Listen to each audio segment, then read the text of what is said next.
A silverback gorilla can lift more than 10 times its own body weight. Its bite force is nearly twice that of a lion.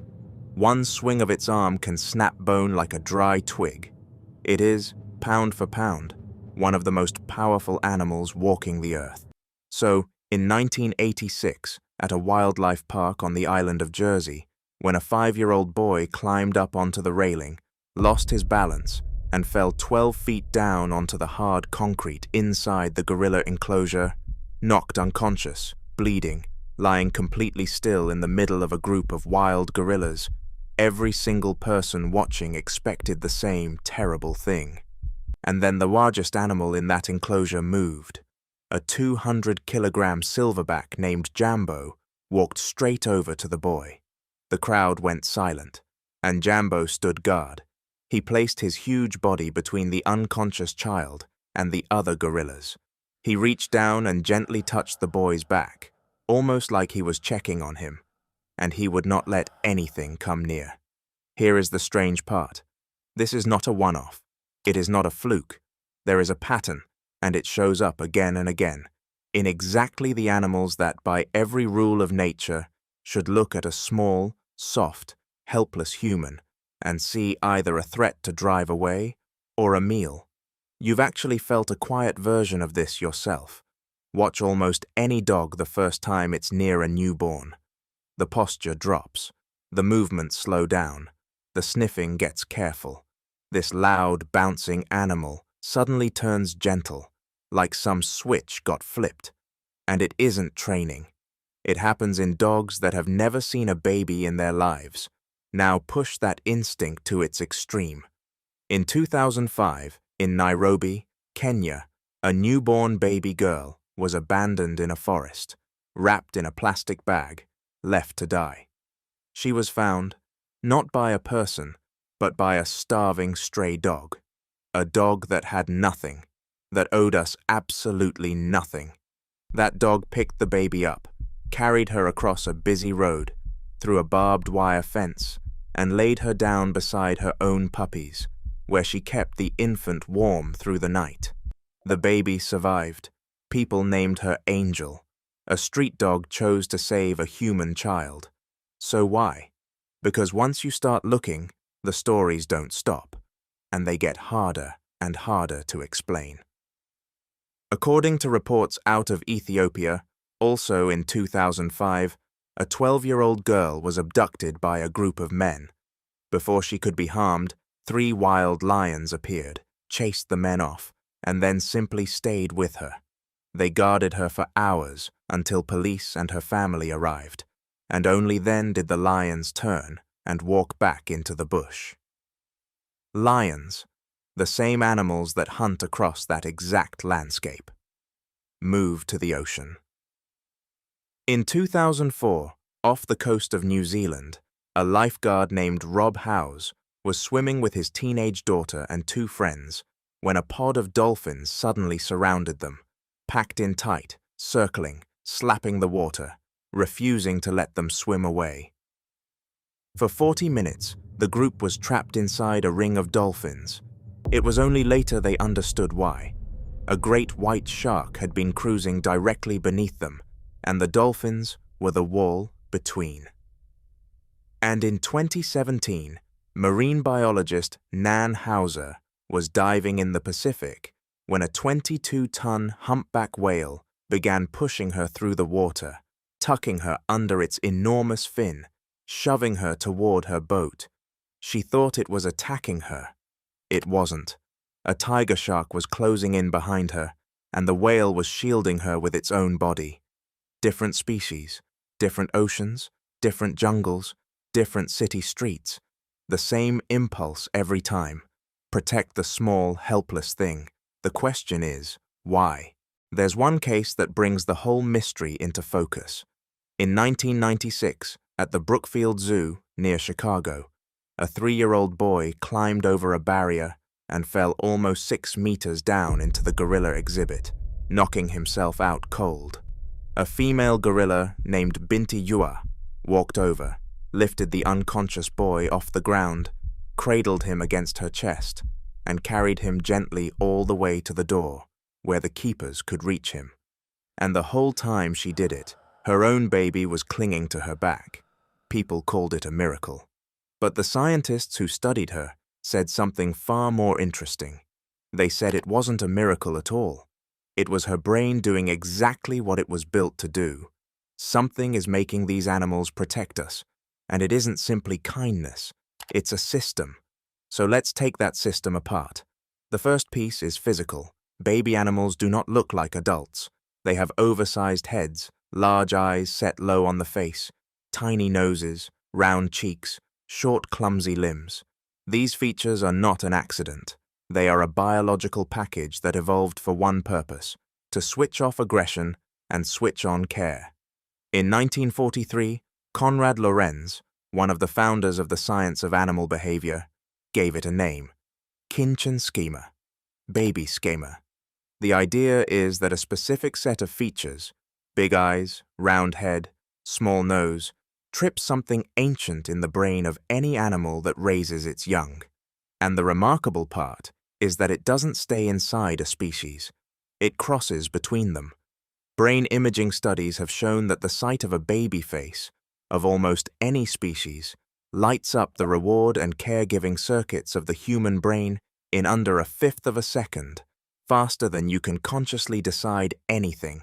So when a predator looks at a human infant, those same proportions are screaming the same message: small, round, harmless. And the kill drive doesn't fire the way it should. Now, I have to be honest with you, because nature is not sentimental. Animals kill babies all the time. When a new male lion takes over a pride, he kills the cubs that aren't his. Chimpanzees raid neighboring groups and kill their infants, so the baby signal does not create some magical, unbreakable shield of protection. What it does is quieter and stranger. It shifts the odds. It raises the threshold for aggression. It makes an animal a little less likely to attack and a little more likely to tolerate, and sometimes to protect. It's not a guarantee. It's a thumb on the scale. And across millions of years, that thumb on the scale is the difference between a species that survives and one that doesn't. The second piece isn't something you see. It's something you hear. Baby animals make sounds adults don't. High-pitched cries, yelps, whimpers. And those frequencies are processed by a completely different part of the brain. Infant distress calls hit the amygdala, the brain's alarm system, harder than almost any other sound in nature. The biologist Susan Lingle found something astonishing studying this. When she played the distress cries of all kinds of baby mammals, marmots, seals, even human infants, mother deer came running toward the sound. Not just for their own young, not just their own species, any baby. The frequency alone was enough. And here's the part that should give you chills. Animals that have never had offspring, and never will, respond too. This circuit doesn't need to be taught. It comes preloaded. And there's a third channel, one almost nobody talks about: smell. Young animals carry a different chemical signature than adults, different scent compounds, different hormonal markers.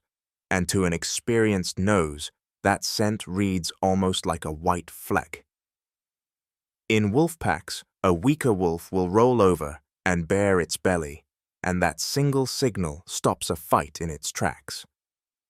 Scientists think the scent of a baby works on the same principle, a chemical message that says, "I am not what you need to worry about. I can't compete with you. Stand down." So put it together. Sight, sound, and smell all firing at once, all pointing at the exact same conclusion. This thing is young. It's helpless. It is not a threat. And something in the ancient brain of nearly every creature that has ever raised a young one registers that signal, even when it comes from something that looks nothing like its own kind. But here is the part that nobody has fully answered, and it goes deeper than you might think, because tolerance is cheap. Walking past a baby costs you nothing, but these animals aren't just tolerating us. They are taking a risk. A dolphin spends its own energy, and puts its own body between a human and a shark. A whale turns to face a predator. Jambo stepped between a child and his own troop. That is not indifference. That is a cost. And evolution is not supposed to pay costs to protect strangers, least of all strangers from another species that you could just as easily eat. So why do they? Nobody knows for certain. One theory is that the signal is so old, so deep in the mammalian brain, that it never evolved a precise filter. It learned to read baby, not my baby, and it simply responds. Another is that groups of animals that didn't slaughter each other's young were more stable, less at war, and survived longer. A third goes further still, that in a complex, tangled ecosystem, the creatures willing to protect the weakest, most vulnerable lives created more stable worlds for everyone, and a web that guards its weakest threads holds together longer than one that doesn't. None of these is airtight. Scientists still argue about it. The behavior is documented. The mechanism is documented. The why, at the very deepest level, is still wide open. There's one last thing worth sitting with. We have taken this further than any animal alive. We don't just spare the young of other species, we adopt them. We raise them. We grieve them. There are sanctuaries where lions raised by humans as cubs will, as fully grown adults, walk up to their old caretakers and lay their heads in their laps. There are grizzly bears, rescued as cubs, who returned years later and clearly, unmistakably, remembered the people who saved them. And here's the flip that makes it personal. The same circuit that made a lion guard a 12-year-old girl is the exact same one that makes you unable to walk past a shivering puppy in the rain. We are not standing outside this system, looking in. We are its most extreme expression. Jambo wasn't making a decision when he stood over that boy. He was obeying something far older than his species, older than ours, and it's working on you right now. You see a baby, anything, a puppy, a duckling, a human infant asleep in a blanket, and something in you shifts before you've even thought about it. You feel responsible. You want to protect it. That is 300 million years of evolution speaking through you, saying the same thing it said to a silverback gorilla in 1986. The small, helpless one must be protected, even if it isn't yours, even if it isn't your kind. Maybe that's the most remarkable thing about us, and about them. On a planet built on eat or be eaten, almost every creature that has ever raised a young one carries the same quiet rule, buried deep in the oldest part of the brain. And when the moment actually comes, a lot of them would die for us.